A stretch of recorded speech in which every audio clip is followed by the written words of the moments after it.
नमस्कार, मैं GRS news के लिए गिरीश सिकरवार। क्या योगी आदित्यनाथ और केशव प्रसाद मौर्य या यूं कहिए दिल्ली दरबार के मोहरों के बीच शीत युद्ध समाप्त नहीं हुआ है, या योगी आदित्यनाथ को मौजूदा राजनीतिक परिस्थिति वश कुछ समय दिया गया है। आज के ब्लॉग में मैं इस बात पर विस्तृत चर्चा करने वाला हूं, क्योंकि संघ की बैठक केरल में चल रही है जो कि 2 अगस्त तक चलेगी। लेकिन वहां से छनकर जो खबरें आ रही हैं उसमें ये बात तय हो गई है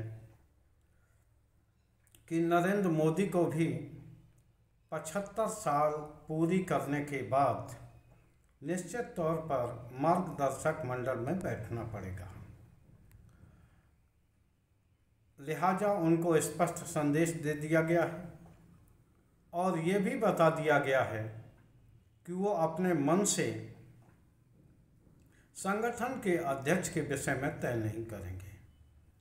तो निश्चित तौर पर संगठन के अध्यक्ष जेपी नड्डा का कार्यकाल बहुत पहले ख़त्म हो चुका था और वह निरंतर एक्सटेंशन के ऊपर चल रहे थे।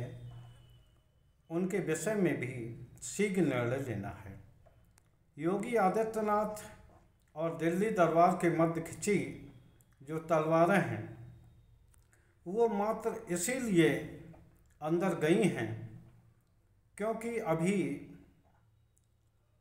लोकसभा का सदन चल रहा है। सदन के बाद 12 अगस्त तक सदन चलने के बाद 15 अगस्त को स्वतंत्रता दिवस के अवसर पर प्रधानमंत्री को एक इस तरह का भाषण देना है जिससे कि उन्हें इसी साल होने वाले 3 राज्यों के चुनाव में कुछ राजनीतिक लाभ मिल सके।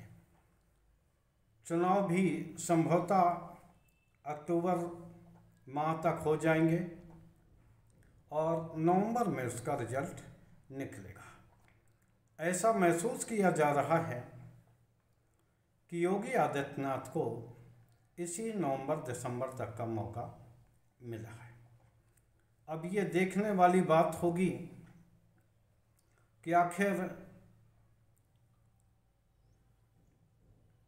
राष्ट्रीय स्वयंसेवक संघ इस उत्तर प्रदेश के मुख्यमंत्री के मामले में क्या फैसला लेता है। हालांकि संघ का जो दृष्टिकोण है, जो उन्होंने स्पष्ट तौर पर बता दिया है अपने कोऑर्डिनेशन जो होते अरुण कुमार के जरिए, कि आप नंबर 1, नंबर 2 और नंबर 3 यह संगठन में आप अपना हस्तक्षेप नहीं कर पाएंगे।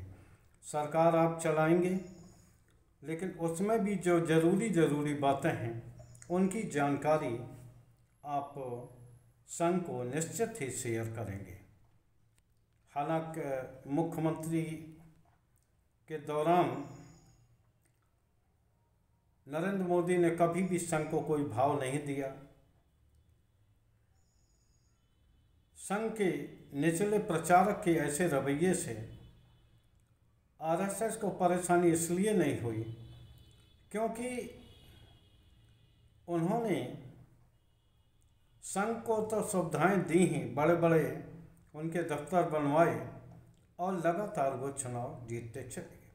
लेकिन 2024 का नतीजा ऐसा आया है जिसने कि न सिर्फ बीजेपी बल्कि राष्ट्रीय स्वयंसेवक संघ को भी चिंता में डाल दिया है कि आखिर इस व्यक्ति केंद्रित राजनीति में क्या पार्टी या राष्ट्रीय स्वयंसेवक का नुकसान हो रहा है। यहाँ हम बात कर रहे थे उत्तर प्रदेश के मुख्यमंत्री के। आप सभी लोग जानते हैं इसी मानसून सत्र में योगी आदित्यनाथ नजूल संपत्ति को लेकर एक बिल लाए थे। हालांकि ये केवल इलाहाबाद के लिए ही सीमित था, लेकिन इसका प्रभाव पूरे प्रदेश में पड़ने वाला था। विधानसभा में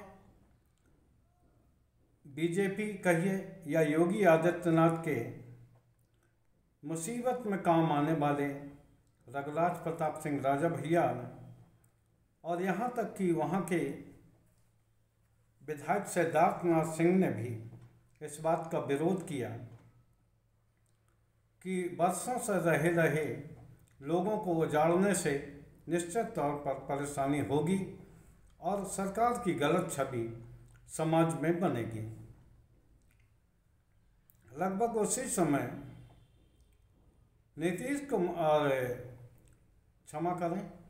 नितिन गडकरी ने भी एक पत्र वित्त मंत्री को लिखकर सरकार की जीवन बीमा और चिकित्सा बीमा पर जीएसटी लगाए जाने को लेकर एक पत्र लिख दिया, जिसकी चर्चा भी काफ़ी आम है। और उधर ये बात भी समझ में आने लगी कि देवेंद्र फडणवीस को राष्ट्रीय अध्यक्ष बनाया जा सकता। हालांकि ये खबर हवा में है, लेकिन जिस तरह की तैयारी सत्ताधारी दल की ओर से चल रही है, दिल्ली दरबार की ओर से चल रही है, भले ही राष्ट्रीय स्वयंसेवक संघ कितनी भी वो करें, लेकिन नरेंद्र मोदी ग्रुप के लोग ये चाहेंगे कि संगठन भी उनके हाथ में रहे। देखना यह है कि संघ इस मामले में सरकार को कितना नीचे लचा सकता है। अभी ये तय होना बाकी है कि 75 साल की उम्र पूरी कर लेने के बाद क्या नरेंद्र मोदी वास्तव में मार्गदर्शक मंडल में जाएंगे या नहीं जाएंगे। इधर योगी आदित्यनाथ के जो ये प्रस्ताव लाए थे विधानसभा में, राजा भैया ने और सिद्धार्थनाथ सिंह ने इसका विरोध किया और तथ्य रख के सरकार को इस विधेयक को प्रबल समिति में भेजने का आह्वान किया। हालांकि विधानसभा में पार्टी का बहुमत है, लिहाजा विधानसभा में ये विधेयक पास हो गया, लेकिन विधान परिषद में आप लोग जानते हैं वहाँ केशव प्रसाद मौर्य, भूपेंद्र चौधरी आदि लोगों ने वहाँ इस विधेयक को प्रबल समिति को सौंप दिया। हालांकि प्रबल समिति को विधेयक भेजने में कोई आपत्ति नहीं है, लेकिन भारतीय जनता पार्टी के चाबी जब से गुजरात लॉबी के पास आई है, तब तक प्रबल समिति जैसी संस्थाएं अब दिखावटी और सजावटी रह गई हैं। निश्चित तौर पर न तो इन समितियों के पास कोई विधेयक भेजे जाते हैं और न ही कभी इनसे राय ही ली जाती है। किस प्रकार विधेयकों को मनी बिल दर्शा के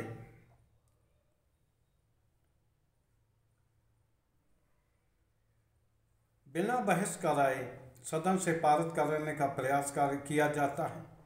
यहाँ तक कि लोकसभा में विपक्षी सांसदों को निलंबित करके किस प्रकार 3 कानून पास कराए गए, जिसको कि पूरे देश ने देखा। उन्हीं पर राज्य की सरकारें भी चलने लगी हैं। तो लिहाजा प्रबल समिति में ये बिल भेजा गया है। निश्चित तौर पर आशा ये है कि ये बिल अब लटक जाएगा, क्योंकि सत्ताधारी दल जो कि बहुमत से है, या तो वो बिल पास होता है या ठंडे बस्ते के लिए डाल दिया जाता है।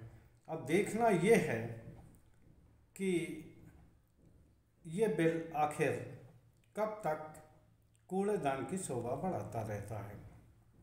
खैर, प्रवर समिति में मात्र इसीलिए बिल भेजा जाता था जिससे कि अगर कोई विधेयक में खामी है तो उसमें उस पर विचार हो जाए, उसके संशोधन के बाद बिल जब पेश किया जाए, बहस हो और तब उस बिल को कानून बनाने के लिए रखा जाए या कानून बने। लेकिन मौजूदा जो भारतीय जनता पार्टी का नेतृत्व है वो न तो इस प्रक्रिया में विश्वास रखता है और न ही वो विपक्ष को किसी प्रकार का स्पेस देने के चक्कर में है। ये अलग बात है कि लोक लाज के कारण उन्हें सदन का सम बुलाना पड़ता है, उसमें भी विपक्ष की आवाज़ कितनी सुनाई देती है। आप लोग लोकसभा अध्यक्ष ओम बिरला और राज्यसभा में जगदीप धनखड़ की विपक्षी नेताओं को टोका टोकी को लेकर आप ये समझ सकते हैं कि किस प्रकार सांसदों के साथ ये पदाधिकारी जो संवैधानिक पद पर हैं किस तरह का बर्ताव करते हैं। खैर, जो भारतीय जनता पार्टी में चल रहा है उनका नेतृत्व ये न भूले, भले ही योगी और केशव प्रसाद या दिल्ली दरबार के मामले में किसी भी गुट की हार जीत हो, लेकिन असली खामियाजा भारतीय जनता पार्टी को ही भुगतना पड़ेगा, क्योंकि उसी का सबसे ज़्यादा नुकसान होने वाला है। हालांकि इसके लिए राष्ट्रीय स्वयंसेवक संघ जागरूक है और लगातार वो प्रयास कर रहा है कि इस स्तर तक लड़ाई न जाए जिससे कि पार्टी को या सरकार को कोई नुकसान हो। लेकिन जिस तरह से मुख्यमंत्री योगी आदित्यनाथ ने सदन में ये कहा कि वो प्रतिष्ठा या मान के लिए सदन में नहीं आए, न ही नौकरी करने आए हैं, बल्कि वे अगर प्रतिष्ठा के लिए होते तो उनको इससे ज़्यादा प्रतिष्ठा उनके मठ में मिलती है। हालांकि इतना वो उत्तेजित हो गए कि उन्होंने ये तक संकेत दिया कि वो अपने मठ में भी जा सकते हैं, जैसा कि हम लोगों ने या प्रेस लाइन ने इस बात को समझा कि अगर योगी आदित्यनाथ पर अनर्गल दबाव बनेगा तो वो निश्चित तौर पर दिल्ली जाने के बजाय अपने मठ में बैठना ज़्यादा पसंद करेंगे। आप सभी जानते हैं कि योगी आदित्यनाथ का मठ में बैठना कितना खतरनाक हो सकता है। ये पूर्व में वो कई बार दिखा चुके हैं और हो सकता है ये स्थिति और भी आगे बने। आज के ब्लॉग में बस इतना ही। अब मेरी निगाह केवल